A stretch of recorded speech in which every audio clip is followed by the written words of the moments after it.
À Ouagadougou, dans le quartier de Tampoui, vivait un homme nommé Daouda, marié et père de 2 enfants. Il avait un bon emploi dans une société locale de distribution, un foyer modeste mais paisible, et une femme, Aïssata, qu'il aimait profondément. Pourtant, Daouda nourrissait une autre passion, les maquis. Chaque soir, à la sortie du travail, au lieu de rentrer retrouver sa famille, Daouda répondait à l'appel de ses amis. Ensemble, ils traînaient dans les maquis de la place.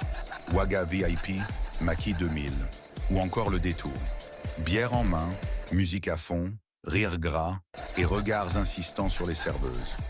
Telle était la routine nocturne de Daouda. Aïssata, fatiguée de ses retours à 2 heures du matin, avait tout essayé. Les mots doux, les larmes, les cris, le silence. Mais rien ne changeait. Daouda rentrait toujours titubant, sentant l'alcool et parlant à peine à ses enfants.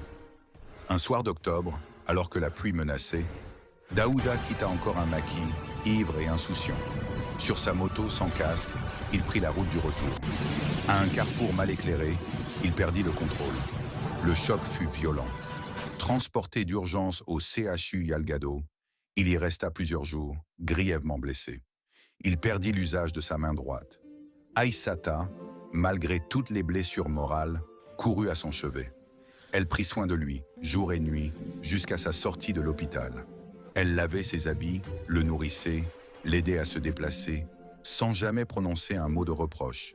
Mais comme le dit le proverbe, quand la pluie tombe sur un toit troué, la maison entière en souffre. Peu après, Daouda reçut une lettre de licenciement. Son employeur, ayant appris qu'il avait eu l'accident en état d'ivresse, jugea son comportement incompatible avec les valeurs de l'entreprise. Sans travail, handicapé et dépendant, Daouda tomba dans une profonde dépression. C'est alors qu'Aïssata prit une décision difficile. Un matin, elle fit ses valises, prit ses 2 enfants par la main et partit. Sur la table, elle laissa une note. « Je t'ai aimé, soutenu et pardonné, mais je dois maintenant penser à mes enfants. Ils ont besoin de stabilité, de repères, d'un père qui les guide, pas qui les déçoit. J'espère que tu comprendras. »